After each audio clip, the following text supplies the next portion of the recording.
Hi guys, good afternoon. કેમ છો તમે બધા? અત્યારે વાગવામાં થઈ ગયા છે સાંજના 5:45. તમને લાઇટના લીધે નહીં દેખાતું હોય, એકવાર લાઇટ બંધ કરું ને તમને બતાવું કેટલા વાગ્યા છે. જો 5:45 વાગી ગયા છે સાંજના.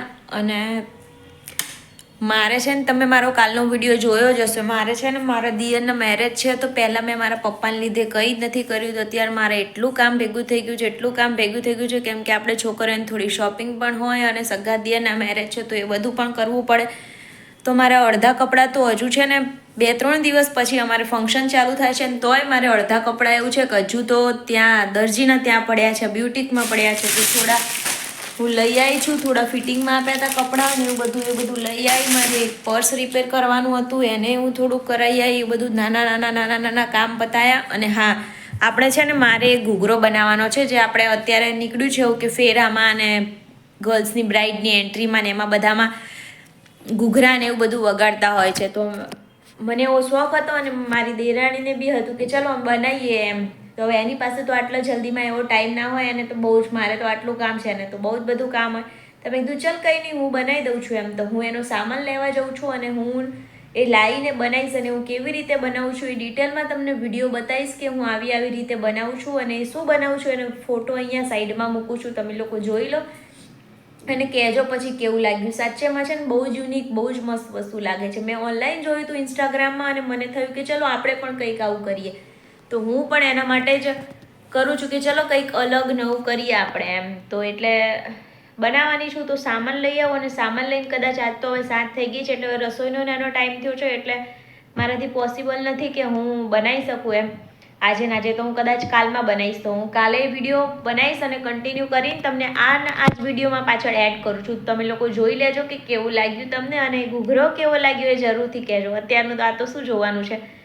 અને હા, જો મારો વિડીયો ગમતો હોય તો પ્લીઝ સબસ્ક્રાઈબ કરી લેજો, કેમ કે બહુ જ મસ્ત મેરેજના બ્લોગ આવવાના છે. તમને મજા આવશે અને મને થોડી હિંમત આપજો કે હું થોડી સારી રીતે વ્લોગ બનાવી શકું અને બધું ફંક્શન સરસ રીતે અટેન્ડ કરી શકું. અને હું હા શું વસ્તુ લાવી છું, શું પહેરવાની છું, એ પણ હું ધીમે ધીમે ટ્રાય કરું છું કે તમને બતાવું કે હું આ દિવસે આ પહેરવાની છું, આ દિવસે આ પહેરવાની છું, અથવા હું જે દિવસે પહેરું ત્યારે તમને બતાવું કે હું આ વસ્તુ લાવી છું અને હું આ પહેરવાની છું, આવી રીતે તૈયાર થઈ છું. તો હું સરસ વ્લોગ બનાવીને બધા મૂકીશ. તમે મને હિંમત આપજો. હું મારા પપ્પાને કહું છું કે પપ્પા પ્લીઝ તમે મને હિંમત આપજો. અને તમારું સપનું હતું કે હું આ વ્લોગની દુનિયામાં, મારી યુટ્યુબની દુનિયામાં મારું કેરિયર બનાવું, તો તમારું સપનું હું જરૂરથી પૂરું કરીશ. તો પ્લીઝ પપ્પા, તમે, ભગવાન અને મારા બધા જ યુટ્યુબની ફેમિલી મેમ્બર બધાને કહું છું કે મને થોડો સપોર્ટ આપો, થોડો સાથ આપો, થોડું મોટિવેશન. સૌથી વધારે મારે મોટિવેશનની જરૂર છે, કે તમે મને મોટિવેશન કરો અને આવી રીતે સપોર્ટ કરતા રહો, એટલે હું થોડીક આગળ વધી શકું અને આમાંથી થોડી બહાર નીકળીને મારી લાઈફને પણ થોડી સારી રીતે જીવી શકું. અત્યારે તો નહીં તો તમે મને જોઈ જ શકતા હશો કે મારા પહેલાંના વિડીયો બી બહુ જ બધા હેર કેરના ને એના મારા ચેનલમાં મૂકેલા જ છે. તમે એ પણ જોઈ શકો છો અને જોજો. તમને ખબર પડશે કે હું કેટલી સરસ રીતે આમ તૈયાર થઈને એટલી મસ્ત હરખભેર આમ આખો દિવસ ફરતી ને હવે આમ ચલો ફરીએ છીએ, બધું કરીએ છીએ, પણ આમ અંદરથી જે ખુશી થવી જોઈએ ને હજુ સુધી નથી નીકળતી. તો હું ટ્રાય કરું છું કે મારા ઘરમાં આટલું મસ્ત મોટું ફંક્શન આવ્યું છે, અને મારા મેરેજ પછીનું મોટું ફંક્શન તો પહેલું જ છે. અને દિયર એક છે, મારે કોઈ સગા નણંદ નથી, એટલે આમ ફંક્શન છેલ્લુંય ગણો ને પહેલુંય ગણો. મતલબ અમારી જનરેશનનું પછી નાના ચાલુ થશે, પણ આ બધું તો છેલ્લું ને પહેલું જ છે. તો બહુ સરસ રીતે એન્જોય કરી શકું, મસ્ત મજાનું વેડિંગ કરી શકું અને બધા શોખ પૂરા કરી શકું. મારા ફેમિલીવાળાને અને મારા પપ્પાને બી એવું થાય કે ના, મારી દીકરીએ બધું સરસ રીતે કર્યું. તો હું ટ્રાય કરું છું, હું 100% ટ્રાય કરીશ કે હું મસ્ત રીતે બધા ફંક્શન કરી શકું. તો તમે મારી સાથે વિડીયોમાં એન્ડ સુધી બન્યા રહેજો, તો તમને ખબર પડશે કે હું શું કરું. એન્ડ સુધી મતલબ મારી ચેનલ સબસ્ક્રાઈબ જ કરી લેજો, તમને ખબર પડે કે આગળ હું શું કરું છું અને કેવી રીતે રહું છું. તો ચલો હવે આપણે મળીએ. અને હા, થોડા દિવસ પછી મેરેજ ને બધું પતાવીને હું મને જ્યારે ટાઈમ મળશે ત્યારે મારા મમ્મીના ત્યાં પણ જઈશ. ત્યારે મારી મમ્મી સાથે બી તમને વાત કરાવીશ, મારા ભાઈ સાથે, ભાભી સાથે, બધા સાથે વાત કરીશ. તમે મારા ભાઈ, ભાભી, મમ્મીને બધાને વિડીયોમાં જોવા માંગતા હોય તો કોમેન્ટ કરી દેજો, અને એ લોકો સાથે આપણે પછી વાત કરશું. તો ચલો ફરી મળીએ.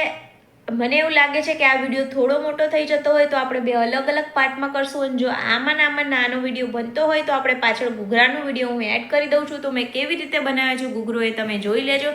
અને સાચે કહું, તમારી સાથે વાત કરીને મારું દિલ એટલું હળવું થઈ જાય છે ને, કેમ કે પૂરો દિવસ આમ તો ઘરમાં એકલી જ હોઉં છું. તમે જોઈ શકો છો મારું આખું ઘર અંદર સામે છે ને તક્ષ, બેઠા બેઠા રમે છે. બાકી હું ને તક્ષ 2 જ જણા છીએ. તો આખો દિવસ કામ બી એટલું કંઈ ના હોય, બસ મેરેજના લીધે કામ હોય છે, પણ એ બહારનું શોપિંગનું નેનું પડે. એ શોપિંગનું નેનું તક્ષ જ્યારે સ્કૂલ હોય ત્યારે જ મારે વધારે મોટા ભાગનું પતાવવું પડે. બહાર એને લઈને શોપિંગ કરવાનું કંઈ પોસિબલ ના હોય. એ મને કંઈ જ જોવા ના દે બહાર, કે કંઈ લેવા બી ના દે. અને દુકાનમાં અત્યારે તો મેરેજની સિઝનના લીધે એટલી બધી ભીડ હોય છે ને, જ્યાં બી જઈએ ત્યાં બસ ભીડ જ ભીડ. તો એવું થાય છે કે હવે આમાં શું કરવાનું એમ. અને તક્ષને લઈને જાઉં ને તો મારાથી કંઈ જ ના થાય. એટલે પછી હું એ સ્કૂલ જાય ને એટલી જ વારમાં બધું કામ પતાવું મારું. અને અત્યારે તમારી સાથે કાલે મેં પપ્પાવાળો વિડીયો બનાવ્યો. મને એટલું સારું લાગ્યું. આમ અંદરથી એવું થાય કે હું થોડી રિલેક્સ થઈ ગઈ છું એમ.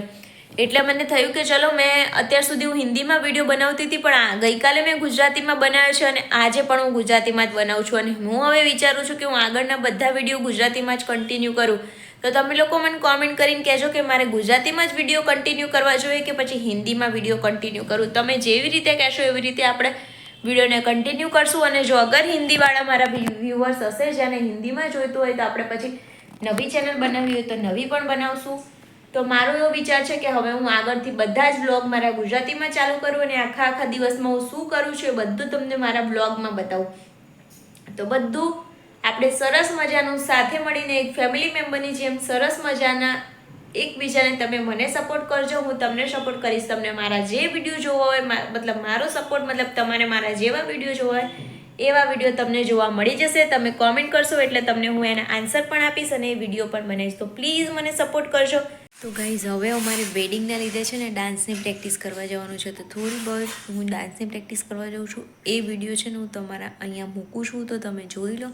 અને જે આપણો જે ઘૂઘરો બનાવવાનો વિડીયો છે એ કાલમાં આવશે. તો ચલો પહેલાં ડાન્સની પ્રેક્ટિસ થોડી જોઈ લો, પછી આગળ મળીએ આપણે કાલે.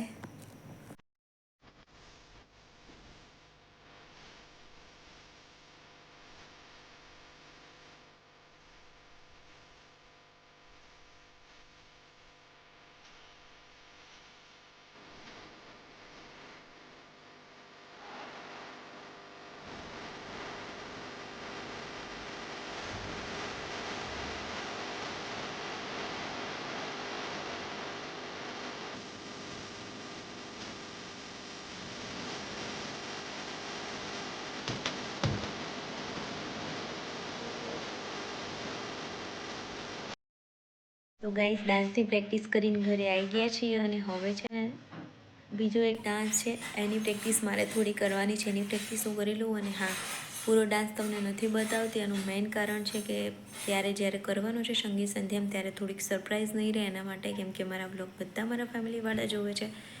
એટલે હું અત્યારે આખો વિડીયો નથી બતાવતી, પણ બસ એક એક્ટિવિટી બતાવી કે હું ડાન્સની પ્રેક્ટિસ કરવા માટે ગઈ હતી. તો તમે બધા જોઈ લો. અને ચલો, આ વિડીયોમાં હું સ્ટીકનો વિડીયો નથી મૂકતી, મતલબ ઘૂઘરાનો, કેમ કે બહુ જ લાંબો વિડીયો થઈ ગયો છે. બીજો વિડીયો આજે આવી શકે અથવા કાલે આવી શકે. તો પ્લીઝ વિડીયો પસંદ આવ્યો તો લાઈક, શેર, સબસ્ક્રાઈબ કરતા જજો અને તમારો સપોર્ટ મને આપતા જજો. મને તમારા સપોર્ટની બહુ જ જરૂર છે. ચલો મળીએ કાલે એક નવા વિડીયો સાથે, એક નવી સવાર સાથે, એક નવી મસ્તી સાથે. તો બાય ગાઈઝ, લવ યુ, આપકી તમારી પહેલી અપેક્ષાના. બાય.